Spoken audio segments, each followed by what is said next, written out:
பார்க்கடல் விஷத்தை உண்ட ஈசனுக்காக அண்டத்தை காக்க முழு பொறுப்பேற்ற நந்தி தேவர். ஈசனுக்கும் நந்தி தேவருக்கும் ஒன்றாக அபிஷேகம். பிரதோஷ நாளுக்கு இவ்வளவு சிறப்பா? ஒவ்வொரு பிரதோஷமும் இங்க விசேஷம்தான். அதனால இப்போ நமக்கு உத்தராயண புண்ணிய காலம் ஆரம்பமான உடனே இது ஃபர்ஸ்ட் வரக்கூடிய பிரதோஷங்கிறது இது ஒரு விசேஷ காலம். அது சோமவாரத்திலேயே வருது, சிவனுக்கு உகந்த நாள். அதனால இன்னைக்கு வர்றது ஒரு சிறப்பு. அதுல கலந்துகிட்ட எல்லா பக்தர்களுக்கும் ஒரு க்ஷேமம் கிடைக்கும். அவங்களுடைய கோரிக்கையை அவங்க பகவான்கிட்ட சொல்லிட்டு போனாங்கன்னா அது அவங்களுக்கு சீக்கிரமே பரிச்சயமாகும் அப்படிங்கிறது ஒரு இது. அதனால ஒரு சிறப்பு உண்டு. இந்த கோயில் என்னன்னா அவங்களுடைய பிரார்த்தனையை வச்சுட்டு போகும்போது அவங்களுக்கு நிறைவேறுது அப்படிங்கிறது ஒருத்தர் ரெண்டு பேர் நம்ம கிட்ட சொல்றாங்க. மீதி அவங்களாவே அனுமானமா இது பண்ணிட்டு போவாங்க. அதனால இந்த கோயிலுடைய சிறப்பு அது. இந்த கோயிலுடைய மெயின் சிறப்பே அந்த பக்கம் இருக்கக்கூடிய சனி பகவானுடைய குடும்ப சகிதமா இருக்கக்கூடிய பார்த்தீங்களா, சேலத்திலேயே ஒரு சிறப்பு. ஆமா, ஏன்னா வேற எந்த கோயிலையும் இல்ல. சனி பகவானும் ஜேஷ்டா தேவியும் ஆந்தியும் குளியும் இல்ல, இங்க இருக்கு. அது ஒரு சிறப்பு. அதாவது பரிகாரத்துக்காக ஜாதகத்துல மாந்தி தோஷம்னு ஒண்ணு வரும். அது வரும்போது அதுக்கு பரிகாரமா மாந்திக்கு பூஜை பண்ணிட்டு போகலாம், பண்ணிட்டு போகலாம். நிவர்த்தி ஆகுங்கிறதுக்காக பண்ணிட்டு போனாங்க. ஒருத்தர் கடலூர்ல இங்க செஞ்சுட்டு போனாங்க. அங்க இருந்து அவங்க மெட்ராஸ் போகணுங்கிறதுனால இங்க செஞ்சுட்டு போனாங்க.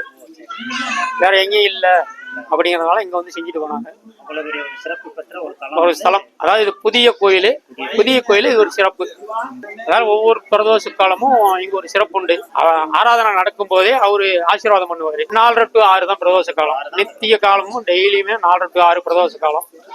ரொம்ப விசேஷமா நம்ம செய்யக்கூடியது திரியோதசி திதியில வரக்கூடியதுதான் பிரதோஷ காலமா நம்ம செய்யறோம். அது 4 to 6 பிரதோஷ கால பூஜை. அந்த பூஜையில கலந்துக்கிட்டு சிவபெருமான் கிட்ட நம்ம என்ன வேண்டுமோ அது கிடைக்குங்கிறது தான் அது. இதுல ஒரு விசேஷம் என்னன்னா நந்திக்கு தான் இதனுடைய பெருமை எல்லாமே. இந்த 1.5 மணி நேரம் நந்தி தான் இந்த பிரபஞ்சத்தையே இயக்குறாரு.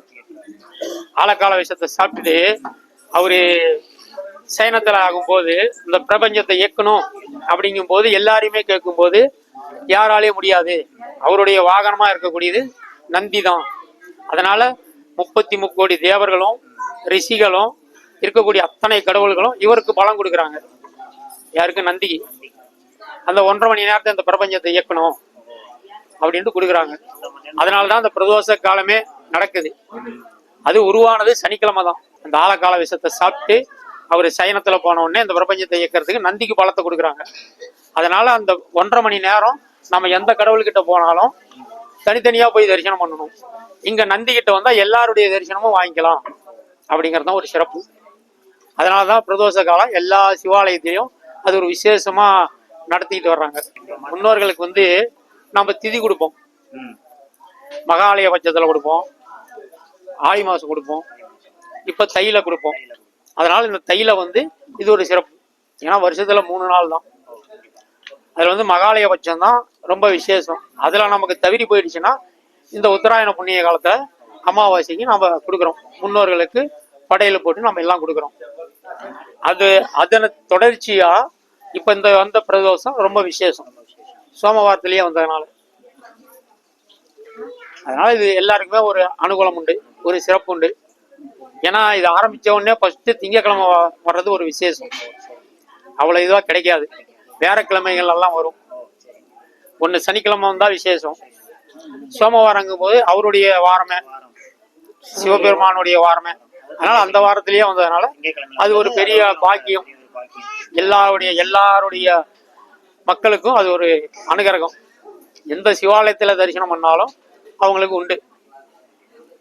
ஏன்னா மனுஷனா பிறந்த எல்லாருமே ஒரு இலக்க நோக்கி தான் ஓடுறோம். எல்லாருமே நம்ம குடும்ப செய்யணும், நல்ல முறையில வரணும், நம்ம தொழில் எல்லாமே முன்னேற்றம் வரணும் தான் நம்ம போய்கிட்டு இருக்கிறோம். அதை நோக்கி வரும்போது இது ஒரு சிறப்பு. ரொம்ப நன்றி. உங்களுடைய தகவலுக்கு நிறைய விஷயங்கள் எல்லாருக்குமே பெரிய ஒரு சக்தி கிடைச்சு எல்லாரும் மென்மேலும் வளர எங்கள் மக்கள் நாள்காட்டியின் சார்பாக ரொம்ப ரொம்ப நன்றி. நீங்க தொடர்ந்து எங்களுக்கு ஆதரவு கொடுங்க. நிச்சயமாக ரொம்ப நன்றி. நம்ம மக்கள் நாள்காட்டி யூடியூப் சேனலை சப்ஸ்கிரைப் பண்ணி பெல் பட்டனை ஆன் பண்ணுங்க. அடுத்த ஒரு வீடியோவில் சந்திக்கலாம். இது உங்கள் மக்கள் நாள்காட்டி. அறிந்து கொள்வோம் அறியாத ஆன்மீகம்.